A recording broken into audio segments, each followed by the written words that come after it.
is it then haram to watch Champions League or World Cup because their aura is exposed? এখন ওই আওরাটা হাঁটুর উপরে পর্যন্ত না আরেকটু উপরে, এটা নিয়ে ইখতিলাফ আছে। এটা খুব ভালো না, কিন্তু এত আহামরি এত বড় কোনো গুণাও না।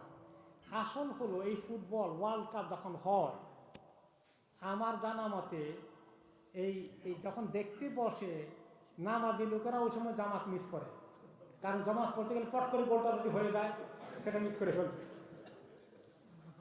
তাই না? এমনকি নামাজ কাজাও করে ফেলে, কারণ নামাজ ঘরের মধ্যে পড়তে করতে গোল হয়ে যেতে পারে। ক্রিকেট খেলায় এরকম করে নেশা, আপনার ওই জামাত মিস করে ফেলে নামাজি লোকদেরকে আমি এগুলো দেখেছি। এগুলো লাইবুন আল্লাহন, এগুলো টুলস অফ শায়াতিন। এমনি যদি কোনো এরকম আমাদের ইয়ে না থেকে দেখলে কেউ বলতে ফতুয়া দিচ্ছি না যে একেবারে হারাম, কিন্তু এগুলোর নেশা হওয়া, এরকম দেখার নেশা করাটা, শোনেন একসময় আমিও এত বেশি না হলেও এত নেশা না থাকলেও কিছু ভালো লাগতো। মাদ্রাসা যখন লেখাপড়া করতাম, এই হাই স্কুল লেভেলে মাদ্রাসায় যাওয়ার পথে ওই স্কুলের মধ্যে হাই স্কুলের মাঠে খেলতো, ক্ষুধা লাগছে পেটে, তাও ফুটবল খেলা দেখতে ভালোই লাগতো, বসে দেখতাম, বুঝি। কিন্তু এখন বুঝি যে এগুলা এই নেশার কোনো মূল্য নাই, এগুলো ফালতু জিনিস। আমি দেখেছি ক্রিকেট এবং যে যখন ওয়ার্ল্ড কাপ হয় কিছু এরকম, আমাদের দেশে অনেক মুরব্বী নামাজি তাদেরকেও দেখেছি, আল্লাহ এটার এত নেশা হয়ে যায়, সুবহানাল্লাহ। এগুলো মোটেই ঠিক না, মোটেই ঠিক নাই। আগামী ফেব্রুয়ারিতে বাংলাদেশের নির্বাচন হতে পারে, প্রার্থী নির্বাচন করার ক্ষেত্রে আমাদেরকে কোন দিকগুলো বিবেচনা করা উচিত? এটা কি হাতে কলমে শিক্ষা দিতে হবে, কাগজ কলম নিয়ে আসেন? সৎ লোক, ভালো মানুষ, দিনদার মানুষ, যে চুরি করবে না, ডাকাতি করবে না, লুট করবে না, এগুলো বাবারা কি অঙ্ক করে শিখাইতে হবে আমাদেরকে?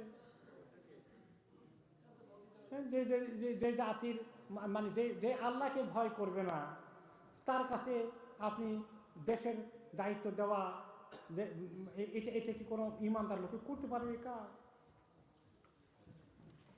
আমাদের অনেকেই ডিজেবল সন্তান থাকার কারণে অনেকেই আমাদের একটু ব্যতিক্রমভাবে দেখে, অনেকে তাদের বাসায় দাওয়াত করে না। এক্ষেত্রে আমাদের ইসলামের শিক্ষাটা কী হওয়া উচিত? সাংঘাতিক কথা বলেছেন, সুবহানাল্লাহ। এটা এমন একটা গুরুত্বপূর্ণ বিষয়। একটি হাদিসে রাসূলুল্লাহ সাল্লাল্লাহু আলাইহি ওয়াসাল্লাম বলেছেন, ওয়াহাল তুনসারুনা ওয়া তুরযাকুনা ইল্লা বিদুআফাইকুম, তোমাদের সমাজের মধ্যে খায়র ও বরকত, আল্লাহ সাহায্য আসার জন্য তোমাদের মধ্যে দুর্বল লোকগুলোর কারণেই আল্লাহর বেশি সাহায্য রহমত তোমাদের কাছে আসবে। দুর্বল অসহায় লোকগুলোর জন্য, ওদের কারণে আল্লাহ তাআলা তোমাদের রিজিককে বাড়িয়ে দেবেন।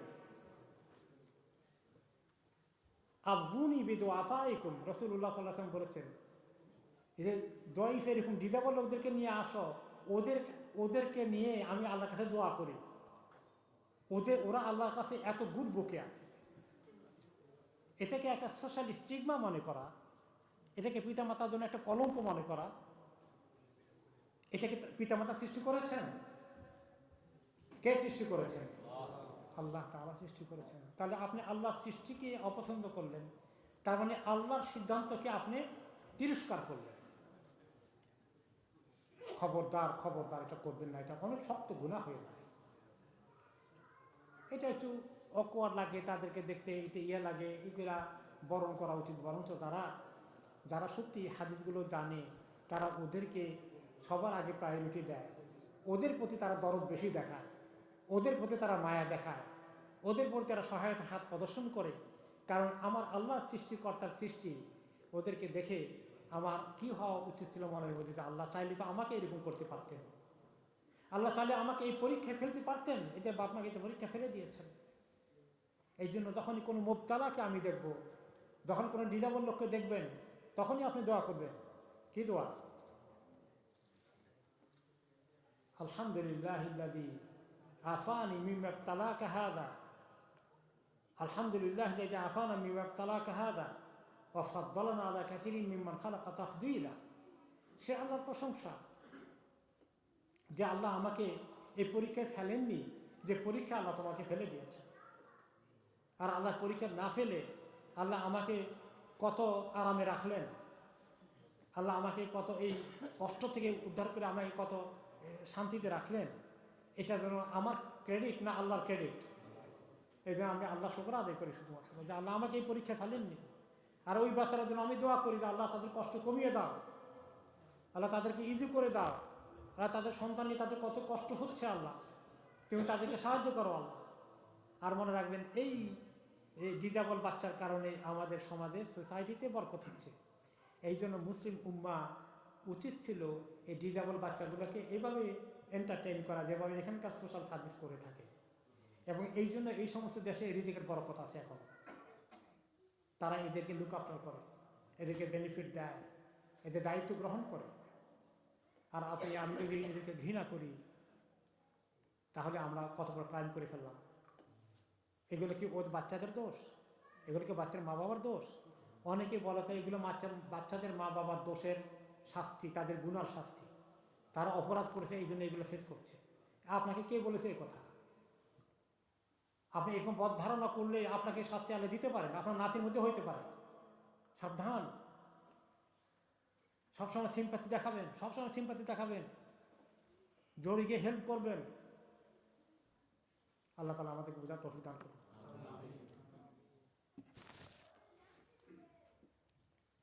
আমি আপনার জান্নাতের গুণাবলী বিষয়ক একটি ভিডিও অনেকবার দেখেছি, কারণ আমার খুব ভালো লাগে। আপনি কি আমাদের জন্য মুহাম্মদ সাল্লাল্লাহু আলাইহি ওয়াসাল্লামের সুন্নাহগুলো নিয়ে একটি ভিডিও এবং দৈনন্দিন জীবন দোয়া নামে এরকম একটি প্যাকেজ ভিডিও করতে পারেন, যাতে করে আমরা আমাদের দৈনন্দিন জীবনে এগুলো ব্যবহার করতে পারি। আমি আপনার পরামর্শ ক্যারি করে দেখব। আমার সামনে এখন একটা জিনিস আমি একটু হাত দিয়েছি, ওই ব্যস্ততার কারণে সময় পাই না। চলো, নবী করিম সাল্লাল্লাহু আলাইহি ওয়াসাল্লাম কেমন মানুষ ছিলেন, ওনার ব্যক্তিগত ব্যবহারিক জীবন, ব্যক্তিগত পারিবারিক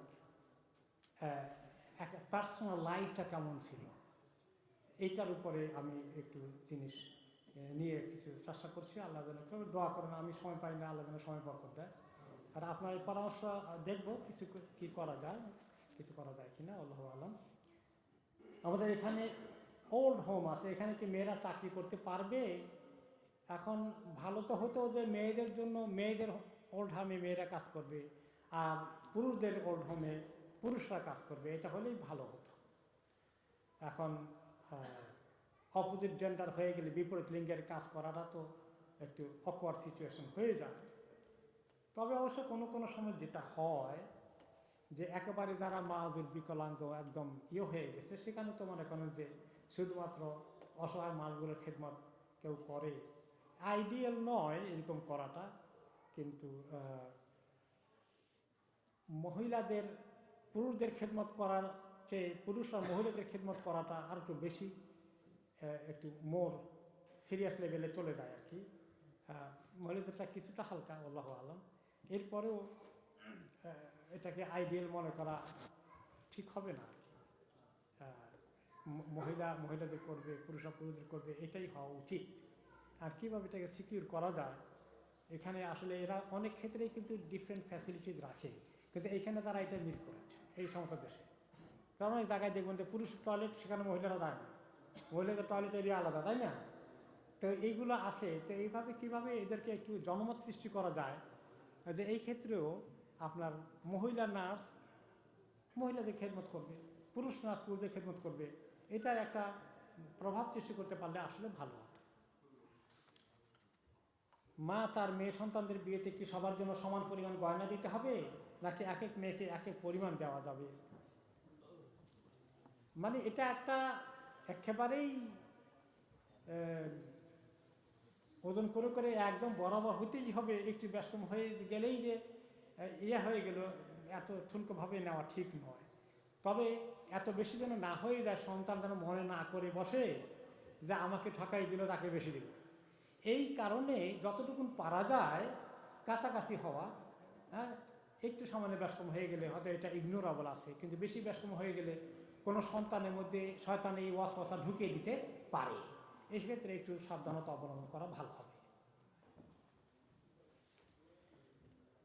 ওকে, স্ত্রী যদি নামাজ না পড়ে তাহলে কি সে কাফের হিসাবে গণ্য হবে? তার সাথে কি সংসার করা যায়? কাফের কুফর দুই রকম আছে। নামাজ না পড়লে কাফের হয়ে যায়, এটা একটা হাদিস আছে, তাই না? মান তারাকা সলাতা মুতাআম্মিদান ফাকাদ কাফার, যে ব্যক্তি ইচ্ছাকৃতভাবে নামাজ ছেড়ে দেয় সে কুফরি করে ফেলল। যে কুফরি করে সে তো কাফের হয়, তাই না? স্বাভাবিক তর্জমায়। এখন তাকে কাফের ফতুয়া দিবেন কিনা আপনি? সে আসলে কাফের হয়ে গেল কিনা, ইসলাম থেকে বের হয়ে গেছে কিনা, এই ব্যাপারে ইমামদের দুটো মত রয়েছে।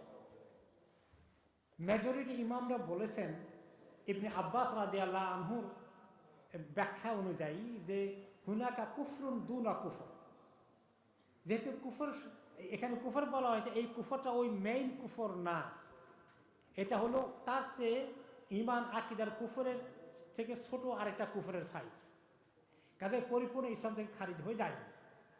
আর ইমাম আহমদ হাম্বল রহমতুল্লাহের ব্যাখ্যা হলো যে না, লিটারালি নেওয়া, যে কুফরি বলা হয়েছে কুফর, তার জানাজা পড়া যাবে না। এই জন্য ইমাম আহমদের হাম্বল রহমতুল্লাহের ফতোয়া হচ্ছে বেনামাযাবিকে জানাজা করা যাবে না, এবং তাকে মুসলমানদের কবরস্থানে দাফনও করা যাবে না, অমুসলিমদের কবরস্থানে দাফন করতে হবে। কিন্তু বাকি ইমামরা বলছে যে না, তার যেহেতু ইবনে আব্বাসের ব্যাখ্যা আছে, এটা হলো একটু লোয়ার লেভেলের কুফর, আকিদার ইমানের কুফর নয়, নামাজ তরক করার কুফর, কাজেই সে বড় গুনাহগার হয়েছে।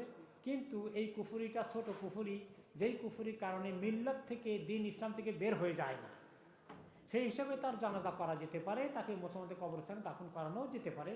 এই দুটো ফতোয়া রয়েছে। আমার প্রশ্ন, আমার এক মসজিদে তাবলিগ জামাতে বই ফাজাইল আমল ও মিনতাখাব হাদিসের উপর তালিম করানো হয়। এখানে হকের সাথে বাতিলের সংমিশ্রণ আছে, ওলি আউলিয়াদের কাহিনী আছে, আলোচনা সুফি ও বুজুর্গদের রেফারেন্স দেওয়া থাকে, কিন্তু সঠিকভাবে তাদের কোনো নাম বা বই উল্লেখ নাই।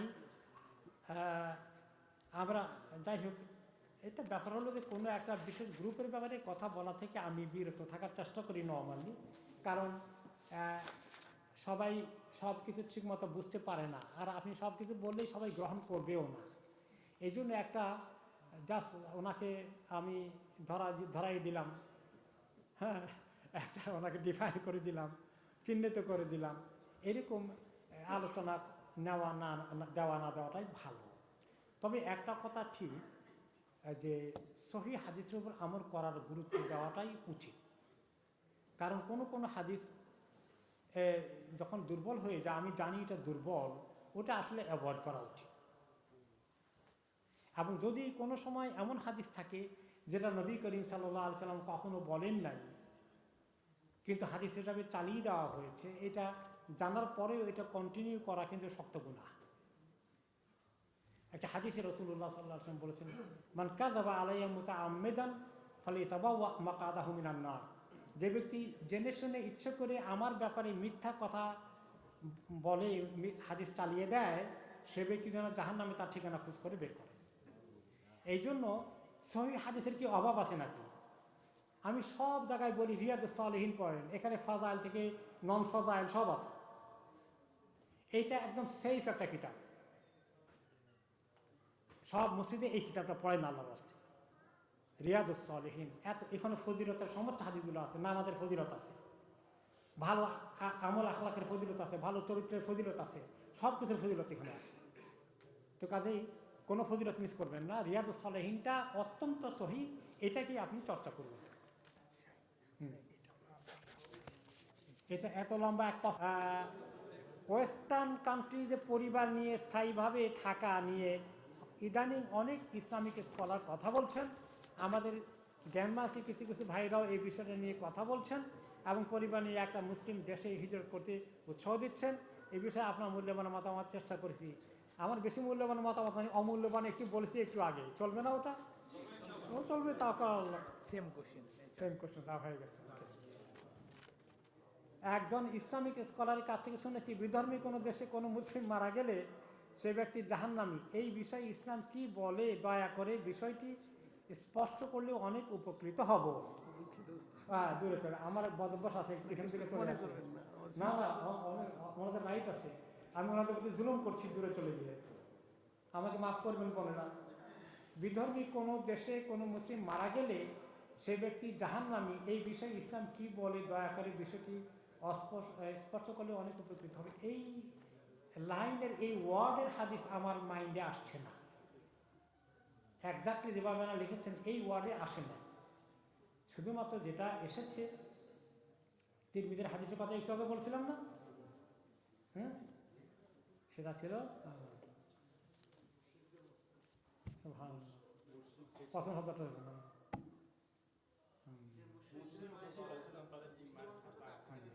আনা বারিউন মিন কুল্লি মুসলিম ইয়ুকিমু বাইনাল মুশরিকিন, এই হাদিসে বলেছিলাম তাই না তিরমিজির, যে সমস্ত মুসলিম অমুসলিম দেশে গিয়ে বসবাস করে আমি তাদের থেকে জিম্মা মুক্ত। এবং এই হাদিসের ব্যাখ্যায় বলেছিলাম সেটা এমন একটা কনটেক্সটে বলা হয়েছিল যেখানে পরিপূর্ণ একটা ইসলামিক স্টেট ছিল মদিনা, তারপরে উমাইয়া আব্বাসিয়া জামানায় ইসলামিক স্টেট ছিল, এরপরে এখন মুসলিম দেশগুলোকে পরিপূর্ণ ইসলামিক স্টেট বলা যায় না, এরা তো ওই ইংরেজদের ল ফলো করে। আর যখন বলা হয় যে এই ব্রিটিশদের বা এই পাশ্চাত্য জগতের আইন কানুন না হয়ে কোরআন হাদিসের আইন অনুযায়ী দেশ চলুক, তখন আমাদের পলিটিশিয়ানরা কি বলে যে 1400 বছরের দিকে পশ্চাতে দিয়ে আমাদেরকে নিয়ে যেতে চান নাকি, আমরা উন্নতির চরম শিখরে উপনীত হয়েছি। তো মুসলিম দেশগুলোরা তো এদের ফলো করছে, আসলে আরও ফলো করাইতে চায়। এত সত্ত্বেও আমার কাছে পছন্দনীয় মুসলিম দেশেই থাকা, সেখানেই মরা, কিন্তু চলে আসলে এই শক্ত ফতোয়া দেওয়ার হিম্মত আমার নাই, আল্লাহ মাফ করুন। আমার কাজের জন্য আমি নিয়মিত জুমা নামাজে পৌঁছতে পারি না, এই জন্য আমি মনে মনে অনেক কষ্ট পাই। এমন অবস্থা আমার কি ভাবা উচিত? একটু আগে বলা হয়েছে পরপর 3 জুমা যেন মিস না হয়, 2 জুমার পরে আপনি ছুটি নিয়ে হলে 1 জুমা 3 জুমা পড়তেই হবে, না হলে অন্য চাকরি দেখেন। আমাদের দাম্পত্য জীবন প্রায় 11 বছরে, শুরু থেকে স্ত্রীকে নামাজ ও পর্দার বিষয়ে কখনো কোমল বা কঠোর এবং ফ্যামিলিকে গতভাবে আমি চেষ্টা করেছি তাকে পুরোপুরি পর্দাশীল 5 ওয়াক্ত নামাজি বানাতে ব্যর্থ হয়েছি। সে নামাজ পড়ে সব ওয়াক্ত না, পর্দা করে সব সময় না, তার জন্য আল্লাহর কাছে অনেক দোয়া করেছি। এমন অবস্থা আমার স্বামী কি হিসাবে আর করণীয় কি?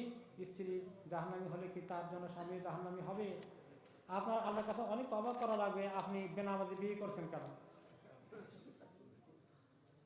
এখন যখন করে ফেলেছেন, এখন নামাজি বানানোর চেষ্টা করে সবরের সাথে দোয়া করতে থাকেন, আল্লাহর কাছে অনেক কাঁদেন, শেষ জামাতে কাঁদতে থাকেন, তাহাজ্জুদ পড়েন যে আল্লাহ আমি ভুল করেছি বেনামাজি বিয়ে করে, আল্লাহ তুমি তাকে নামাজি বানিয়ে দাও, আল্লাহ কোন ছায়া কোন হয়ে যাবে আল্লাহ। আপনি দোয়া করতে থাকেন, হতাশ হয়ে না, দোয়া করতে থাকেন। বাবা মার সামনে সন্তান নামাজ পড়ে অথবা কোরআন পড়ে, কিন্তু বন্ধুদের বলে আমি তেমন ধার্মিক না, এটা কিভাবে রিকভার করা যাবে? আল্লাহ মাফ করুক, কিছু ঢুকে গেছে তার ভিতরে। সে তার বন্ধু বান্ধবের পাল্লায়, যে বললাম স্কুল কলেজের আলোচনার মধ্যে পড়ে গেছে। আল্লাহ কাছে মা বাবা দুজনে খুব কাঁদতে থাকে। এই যে এই সমস্ত দেশে থাকা যে ফজিলত কি পরিমাণ আছে বুঝতে পারছেন তো? এই বিপদের কথা, এই জন্য আমি যেখানে যাই এই বিষয় বা আল্লাহর কাছে আমরা সাহায্য চাই, ঠেকে গেছি আমরা। তো আল্লাহর কাছে দোয়া করেন, কাঁদতে থাকেন, দোয়া করেন, কাঁদতে থাকেন, চোখের পানি ফেলেন দুইজনে, মিয়া বিবি পিতা মাতা, আর আস্তে আস্তে বুঝান, আস্তে আস্তে বুঝান, বেশি কড়া কথা বলে সুবিধা করতে পারবেন। আমি নামাজ রোজা করি, কিন্তু ড্যানিশ কলিগদের বলি আমি কট্টরপন্থী না, ওর সিরিয়াস রিলিজিয়াস না, ওটা কিভাবে সলভ করব, এটা বলা দরকার কি? সে আপনার কাছে ব্যাখ্যা চাইছে নাকি? আপনি বলবেন যে আমি মুসলিম, তার সব খালাস। গণতান্ত্রিক রাষ্ট্র ব্যবস্থায় একজন মুসলিম হিসাবে ভোটদানের ক্ষেত্রে কী কী বিষয় আমাদের নেওয়া দরকার? আমার দেওয়া ভোটের নির্বাচিত প্রতিনিধি কোনো অপরাধ করলে সেটা দায় কি আমার উপর পড়বে না? হ্যাঁ, অবশ্যই পড়বে। আপনি দিন রাত দেখে দেখবেন, চোর বাটপা দেখে দেখবেন নাকি? আল্লাহ তাআলা বলেন তিনি বান্দার হক কখনো মাফ করবেন না। এখানে বান্দার হক বলতে সহায় সম্পত্তি বোঝানো হয়েছে নাকি আরও বান্দার হক রয়েছে? এক্ষেত্রে আমাদের করণীয় কি? অনেক হক আছে। একজন মুসলমানের প্রতি আরেকজন মুসলমানের 6টি হকের কথা আসছে বিভিন্ন হাদিসে, অনেক হাদিসের কথা আসছে। তাকে সালাম দিলে জবাব দেওয়া, সে আলহামদুলিল্লাহ বললে ইয়ারহামুক আল্লাহ বলা, তারপরে আপনার রোগী হলে দেখতে যাওয়া, জানাজা হলে জানাজা শরীক হওয়া, দাওয়াত দিলে দাওয়াতে হাজির হওয়া, তাই না? এরকম অনেক হক আছে। আর তার গীবত করলে তার হক আদায় হয়েছে নাকি? তার হক নষ্ট করা হয়েছে বেশি করে। গীবত না করা, হ্যাঁ, এগুলো অনেক হক আছে। পর্দার বিধান আসলে কি? এদেশে অনেকেই বোরকা পরে, হিজাব পরে, কিন্তু মুখ খোলা রাখে। এতে কি পর্দা হবে? আর কেউ বোরকার পরিবর্তে বোরকার মতো ঢিলাঢালা পোশাক, যেমন আবার ওভারকোট পরলে পর্দা আদায় হবে কি? ব্যাপার হলো যে মানে লেভেল আস্তে আস্তে এগুচ্ছে আর কি। যে ব্যক্তি মোটেই কিছু পরে না, সে তো একদম খালি আব্দুল্লাহ।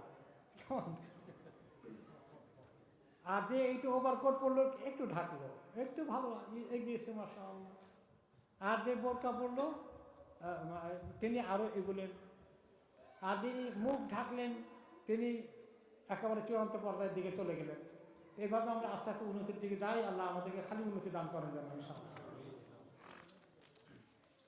আমরা শুধু কেন রাসূল সাল্লাল্লাহু আলাইহি ওয়াসাল্লামের মেয়ে ফাতেমা রাদিয়াল্লাহু আনহার কথা শুনে থাকি, তার অন্য সন্তানের কথা বলা হয় না? ব্যাপার হলো যে অন্য সন্তানরা একটু কম হায়াত পেয়েছেন, আর এই ফাতেমা রাদিয়াল্লাহু আনহা বেশি হায়াত পেয়েছেন। নবী করিম সাল্লাল্লাহু আলাইহি ওয়াসাল্লাম কাছে থেকে দেখেছেন। আর আলী রাদিয়াল্লাহু আনহু নবী করিম সাল্লাল্লাহু আলাইহি ওয়াসাল্লামের আপন চাচাতো ভাই, মানে এক চাচার সঙ্গে বিয়ে হয়েছে ওনার। আলী তো হলেন চাচাতো চাচা, বিয়ে হয়ে গেছে মাহরাম না, গায়রে মাহরাম। আপন চাচা হলেন মাহরাম। আর বাবা ভাই, খালাতো ভাই, চাচাতো ভাই, ফুফাতো ভাই, মায়ের ফুফাতো ভাই, চাচাতো ভাই, এই সমস্ত মামাতো ভাইগুলো, ওগুলো কিন্তু মাহরাম না, ওগুলোর সঙ্গে পর্দা করতে হয়। কিন্তু আপন চাচা, আপন মামা মাহরাম। তো এই কারণে ওনার সঙ্গে ওনার বেশি সময় পাওয়ার সুযোগ হয়েছে। ওনার অনেক মেয়েগুলো আগেই মারা গেছে। নবী করিম সাল্লাল্লাহু আলাইহি ওয়াসাল্লাম জীবদ্দশায় সবগুলো মেয়ে মারা গেছে। শেষ মেয়ে শুধু ফাতেমা রাদিয়াল্লাহু আনহা জীবিত ছিল। এই জন্য আর শেষ সন্তানের প্রতি এমনি মায়া দেওয়া বেশি থাকে, আদর বেশি থাকে। এটার অর্থ এই না যে তিনি এক মেয়েকে এত আদর করছেন, বাকিগুলোকে একটু বোধ কম আদর করছেন, এই জন্য বেশি আসেনি হাদিসে, এইটা নয়। নামাজে কিভাবে বেশি মনোযোগী হওয়া যায়, এটাকে বলতে গেলে যে মানে একটা কথা আছে, যার নিজেরই নাই দেবে কোত্থেকে। আমরা সবাই কাঙ্গাল, আমরা সবাই কাঙ্গাল। আল্লাহর কাছে আমরা সবাই চাই, মনোযোগ চাই। আল্লাহর কাছে আমরা কাতর হয়ে চাই। আমরা খালি চাইতে বলতে, আল্লাহ আপনাকে এমনভাবে নামাজ পড়ার তৌফিক দেন যেন ফোকাস আপনার কাছে থাকে, যেন মন অন্যদিকে না চলে যায়। মনের সঙ্গে জেহাদ করতে হবে, যুদ্ধ করতে হবে, চিন্তা চলে আসবে, এটাকে তার পাইলেই থামাই ফেলতে হবে। এই সংগ্রাম চলবে। সংগ্রাম করতে করতে করতে করতে করতে করতে হয়তো আল্লাহ তাআলা আমাদেরকে একটা লেভেল দান করবেন। যতক্ষণ আমরা সংগ্রামে আসি, আমি একদম ছেড়ে দেই নাই, ততক্ষণ পর্যন্ত মোটামুটি আল্লাহ তাআলা একটু কনসিডার করবেন। আর বান্দা তো চেষ্টা করতেছে। ইমাম ইবনুল কাইয়্যিম রাহমাতুল্লাহ আলাইহি আল ওয়াবিল সাইয়্যিব নামে একটা সুন্দর কিতাব আছে, ওখানে তিনি নামাজের 5 লেভেল ঠিক করেছেন। 5 লেভেল বলতে গেলে যে তো আপনার কোশ্চেন আনসার সময় থাকবে না, থাক আজকের ওটা ইনশাআল্লাহ। Does taxi job halal? Sometimes we get drunk passenger, they smell bad. Does Islam permit us to carry drunk passengers? If not, why? একটা হলো যে দেখেন, এটা একটা প্রফেশনাল ডিউটি। এখানে আপনি তাকে মদ খাওয়ার ক্ষেত্রে কোনো সহযোগিতা করছেন না। যদি সে এটা যদি বলতো আমার একটু ট্যাক্সিতে উঠাও, ওই মদের দোকানে যাবো একটু, ওইটা আপনার অ্যাভয়েড করা উচিত। কারণ তাআওয়ানু আলাল বিররি ওয়াত তাকওয়া ওয়ালা তাআওয়ানু আলাল ইসমি ওয়াল উদওয়ান। তোমরা নেকির কাজে একে অপরের সহযোগিতা করো, কিন্তু গুনার কাজে সহযোগিতা করো না। এখন সে মদ খেয়ে ফেলেছে, এখন বাড়িতে আসবে, ওইটা ওই লেভেলে পড়ে না আর কি। ওই লেভেলে তাকে মদের দোকানে নেওয়ার জন্য ওইটা অ্যাভয়েড করা আপনার দরকার আছে। যে আমি কি বারে যাব, আমাকে একটু নিয়ে যাও, তখন বেলে এক্সকিউজ দিয়ে আপনি কেটে পড়বেন। কিন্তু এখন ঘরে যাবে, এখন মদ খেতে যাবে। ফিক্সড লোন নিয়ে বাড়ি কিনলে তাকে ইসলাম পারমিট করে, যেহেতু ডেনমার্কে ইসলামিক ফাইন্যান্স নেই। So can we take fixed interest based loan to buy house? Normally not. এটা কেউ যদি একদম রাস্তায় ঘুমানোর মতো উপক্রম না হয়, ততক্ষণ পর্যন্ত এটা অ্যালাউড হবে না।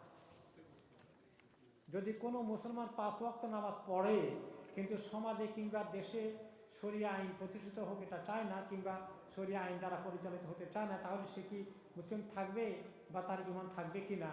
এখন তার ধরে ঈমান থেকে বাইর করে দেওয়া, কী লাভ হবে?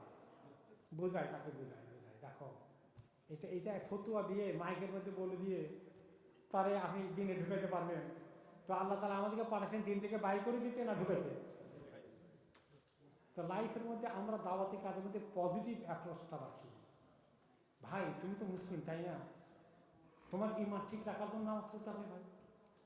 তাহলে এইভাবে করে আমরা পজিটিভ মেসেজটা দেওয়াটা ভালো। অনেক সময় আমাদের জজবার কারণে মেসেজটা নেগেটিভ হয়ে যায়, হুইচ উইল মানে কি বলে যে এটা give a negative impact of Islamic দাওয়া। এই জন্য হ্যাঁ, যখন খোলাফে রাশিদার জমানায় যখন এরকম ধরা পড়েছে বেনাবাদি, তাদেরকে বন্দি করে রাখা হবে। হ্যাঁ, এখন এটা বললে তার এক মুশকিল, তাহলে কোথায় ইসলামের কাছে যাওয়া যাবে না। তো এখন আপনার ইসলামিক অথরিটি নাই, এখন এগুলো এভাবে প্র্যাকটিস করা আপনার উপর দায়িত্ব না। আপনার দায়িত্ব হচ্ছে কীভাবে ওই লোকটার পিছনে কাজ করে তাকে আমি নামাজি বানাতে পারি। তাকে ফতুয়া দিয়ে যাও তুমি, তোমার ঈমান নাই, তো কী লাভ হলো তার? তাকে বোঝাতে হবে, তার মাথায় পজিটিভলি ইসলামের দাওয়াটা ঢুকাতে হবে। Is it permissible working in supermarket where both halal and haram products are sold? এটা খুব ভালো না, কিন্তু তারপরে যদি আপনি কমপক্ষে ওই সেকশন থেকে নিজেকে সেভ করতে পারেন, মদের বোতল হ্যান্ডেল করতে হয় না, তাহলে ঠিক আছে। কিন্তু ওই সেকশনে কাজ করতে গেলে এটা এই অবজেকশনের ব্যাপারে ঠিক আছে বলার কোনো সুযোগ আমার পক্ষে নেই। I can say it is okay, এটা বলা আমার পক্ষে সম্ভব হবে না। ইমানের প্রশ্ন, আল্লাহকে চেনা জানা। কেউ বলে আল্লাহর জন্য দিক ও স্থান নির্দিষ্ট করা বেদাত, আবার কেউ বলে আল্লাহ জানার জন্য আল্লাহ কোথায় প্রশ্ন করাও জানা জরুরি। আমার প্রশ্ন, আল্লাহকে জানার জন্য আমরা কি কি জানবো, কীভাবে জানবো এবং কীভাবে বুঝবো এই বিষয়গুলোকে। এটা একটা লম্বা লেকচার। তো আকীদার কিতাবগুলো ভালো করে পড়লে এটা বুঝে আসবে। একটা সুন্দর কিতাব পড়েন, মোহাম্মদ আব্দুল ওয়াহাব রহমতুল্লাহ আলীর লেখা কিতাবুত তাওহীদ। কে কে পড়েছেন? একজনের পড়েন নাই? দুঃখজনক। কিতাবুত তাওহীদ এই কিতাবটা পড়েন, মোহাম্মদ আব্দুল ওয়াহাব রাহিমাহুল্লাহ। এই লাইনেই এটা না পেলে আরেকটা কিতাব ফান্ডামেন্টালস অফ তাওহীদ বা তাওহীদের মূল সূত্রাবলী, doctor Abu Ameenah Bilal Philips লিখেছেন। এই বইটাও যদি জোগাড় করতে পারেন, দুইটা বই নাম লেখেন, কিতাবুত তাওহীদ বাংলা তর্জমা হয়ে গেছে, ইংলিশ হয়ে গেছে, এবং আবু আমিনা বেলাল ফিলিপসেরটা ফান্ডামেন্টালস অফ তাওহীদ ইন ইংলিশ, ইন বাংলা হচ্ছে তাওহীদের মূল সূত্রাবলী, তাওহীদের মূল সূত্রাবলী আর কিতাবুত তাওহীদ। এই দুটো কিতাব পড়লে ভালো। দুটো কমপক্ষে একটা পড়লেও কাজ হয়ে যাবে। অত্যন্ত জরুরি, সবাইকে এটা পড়তে হবে। এবং এগুলো দুটোটাই ইংলিশে আছে, আপনাদের বাচ্চারা ইংলিশে বললে তাদেরকে সেগুলো পড়াতে হবে। আমি যে বার্গার শপে জব করি, সেখানে কাজের তাগিদে প্রতিনিয়ত শুকরের মাংস ধরতে হয়। এক্ষেত্রে আমি কি করতে পারি? এই জবটি ছেড়ে দিলে আমি বেকার হয়ে যাব। আপাতত এটা ওই মদের মতো নয়। মদের ব্যাপারে 10 জনকে লানত করা হয়েছে, তাই না? পরিবহন করা থেকে শুরু করে সব লানতের কথা। কিন্তু হারাম প্রোডাক্ট, মদ ছাড়া এগুলো নিজে খাওয়া হারাম, নিজে এটা দোকানদারি বিক্রি করা হারাম। মা হারুমা আকলুহু হারুমা বাইউহু। যে জিনিস নিজে খাওয়া হারাম, এটার ব্যবসা করাও হারাম। কিন্তু এটা চাকরি করা সরাসরি হারামের মধ্যে পড়ে না। এটা হ্যান্ডেল করা সরাসরি হারামের মধ্যে পড়বে না আপনার চাকরি। কিন্তু উত্তম হবে যে একটা হারামকে হ্যান্ডেল করতে করতে হারাম থেকে আপনার ঘৃণা উঠে যাবে মন থেকে এক সময়। কাজেই কোন সময় আবার খাওয়া শুরু করেন কিনা, ঘৃণা উঠে গেলে। সবাই খায়, নিশ্চয়ই মজা আছে, একবার খায় দেখি না কেন। এই জন্য ঘৃণা রাখতে হবে কমপক্ষে। আর যত তাড়াতাড়ি পারা যায় আরেকটু সেফ জবের দিকে যাওয়া যায় কিনা। তবে এটা একদম মদের তার মতো ওইরকম তাৎক্ষণিক ছেড়ে দিতে হবে এরকম নয়। আমরা দেখতে পাই যে কোনো মহৎ পথে জীবন দেয়, কোনো ভালো কাজের জন্য পরিচিতি লাভ করে, তাদের মৃত্যু পরে কোটি কোটি মানুষ তাদের জন্য দোয়া করে, জানাজা লক্ষ লক্ষ মানুষ হয়। কিন্তু নারীরা অত্যন্ত কঠোর পর্দা করলে তো তাদেরকে বেশি মানুষ চিনেই না। কাজেই তারা জুলমের শিকার হয়ে মারা গেলেও, শহীদ হলেও তারা আমাদের দোয়া থেকে বঞ্চিত হয়। এই বিষয়টাকে ইসলাম কীভাবে দেখে, এখানে ইনসাফ কী হতে পারে? মাশাআল্লাহ সুন্দর প্রশ্ন করেছেন। কোনো একজন সিস্টারের লেখা আমার কাছে মনে হচ্ছে প্রশ্নটা। সিস্টারদের লেখা দেখলে তার পাওয়া যাবে না, এটা সিস্টারদের লেখা। মাশাআল্লাহ, আপনার এই টু বি ভেরি কিন এই জন্য ধন্যবাদ অনেক আপনাকে। আল্লাহ রাব্বুল আলামিন কেউ পরিচিতি পেয়ে গেছে এই কারণে তাকে দিবেন, আর যে ব্যক্তি পরিচিত পাইল না তাকে আল্লাহ দিবেন না? ও সাংঘাতিক! তার ব্যাপারে আরেক ফজিলত আছে, ইন্নাল্লাহ ইউহিব্বুল আবদাত তাকিয়াল খাফি। আল্লাহ তাআলা তার ওই তাকওয়াদার বান্দাকে এত মহব্বত করেন যার ব্যাপারে কারো কোনো খবরই নেই, যে লুকানো মানুষ, যার খবর কেউ জানে না, তাকে আল্লাহ অনেক পছন্দ করেন। কাজে আমরা এরকম লোককে যখন দেখি যে তাকে মারা গেছেন জুলুমের শিকার হয়ে, অবশ্যই আমাদের সিম্পথি থাকা দরকার, অবশ্যই আমরা দোয়া করব। কিন্তু যার কোনো খবর আমরা পাই নাই, কেউ সে বিখ্যাত হতে পারলো না, তার আরেকটি ফজিলত, তার শান আল্লাহ তাআলার কাছে আছে। ডোন্ট ওয়ারি এট অল, আমরা কোনো দুশ্চিন্তার কারণ নেই। শিক্ষার উদ্দেশ্যে খবরের কাগজে নারী প্রধানমন্ত্রীর ছবি ছাপার ব্যাপারে ফতোয়া কি?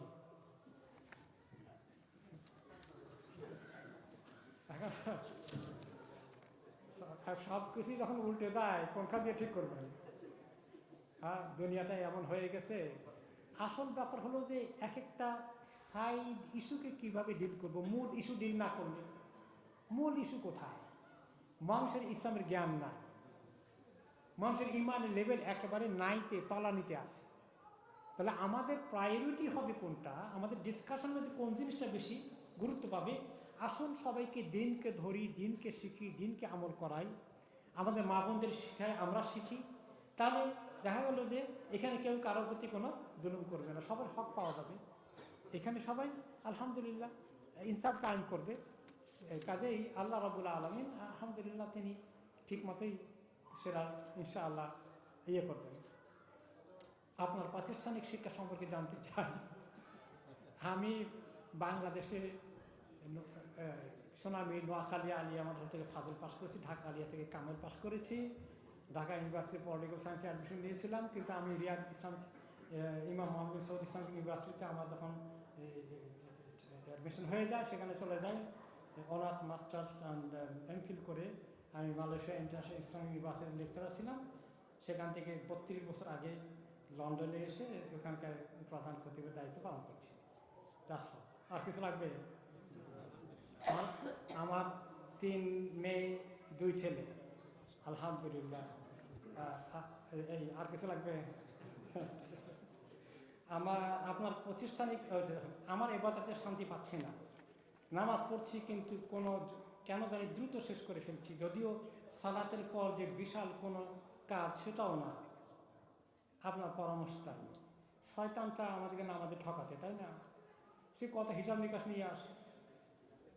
তো আমরা এই স্ট্রাগল আমাদের করতে হবে নামাজের শুরুতে, নামাজের ভিতরে। যখনই রিয়েলাইজ করলাম আর সর্বনাশ 1 মিনিট পার হয়ে গেছে, আমি অন্য জগতে চলে গেছিলাম, লজ্জিত হয়ে আল্লাহর কাছে ফেরত আসি, অর্থগুলোর দিকে মনোযোগ দেই। সুবহান রাব্বিয়াল আযীম অর্থ কি? সে আল্লাহ কত পবিত্র, যিনি অনেক বড়, অনেক মহান। সুবহান রাব্বিয়াল আলা সিমিলার অর্থ।